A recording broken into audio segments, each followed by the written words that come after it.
اگر آپ کسی کے دل میں اپنے لیے محبت پیدا کرنا چاہتے ہیں، کسی کو اپنا دیوانہ بنانا چاہتے ہیں، تو رمضان المبارک کے اس بابرکت مہینے میں روزہ افطار کرنے کے بعد صرف 2 منٹ کا ٹائم نکال کر یہ ایک لفظ کا چھوٹا سا وظیفہ کر لیں۔ میں 100% گارنٹی کے ساتھ کہتا ہوں، آپ یہ وظیفہ جس شخص کے لیے بھی کریں گے، وظیفہ کرتے ہی وہ آپ کی محبت میں تڑپ اٹھے گا۔ وہ شخص ہمیشہ کے لیے آپ کا دیوانہ ہو جائے گا۔ یہ صرف 5 منٹ کا وظیفہ ہے اور اس کا رزلٹ آپ کو 5 منٹ کے اندر اندر مل جائے گا۔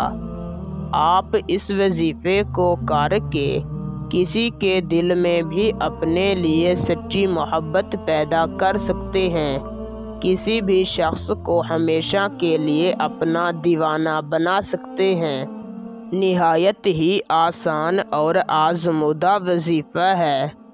باقی میں وظیفے کی زیادہ تعریف کر کے آپ کا قیمتی وقت ضائع نہیں کرنا چاہتا، تو بنا وقت کا ضیاع کیے آپ کو وظیفہ اور اسے کرنے کا صحیح طریقہ کار سمجھاتے ہیں۔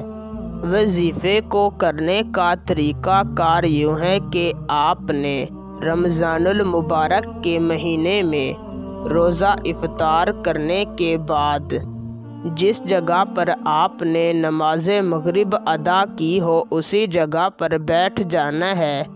اپنے مقصد کو اپنے دل میں رکھ کر اول آپ نے 7 مرتبہ درود شریف پڑھ لینا ہے، پھر آپ نے صرف 41 مرتبہ سورہ فاتحہ پڑھنی ہے اور آخر میں 7 مرتبہ درود شریف پڑھ کر صرف 3 بار اسی طرح کہنا ہے، یا اللہ فلاں کے دل میں میرے لیے سچی محبت پیدا کر دے۔ فلاں کی جگہ پر اپنے محبوب کا نام لینا ہے اور اللہ تعالیٰ سے اپنے مقصد کی دعا مانگ کر واپس آ جانا ہے۔ انشاءاللہ ایک دن کے اندر آپ کو اس کا رزلٹ مل جائے گا، اسی وقت آپ کا کام ہو جائے گا۔ بس آپ نے اس وظیفے کو 3 دنوں تک کرنا ہے، ضرور آپ کو کامیابی ملے گی، بشرط یہ کہ آپ وظیفے کو کامل یقین کے ساتھ کریں۔ باقی ویڈیو اچھی لگی ہو تو لائک کر کے شیئر کر دیں۔ اللہ حافظ۔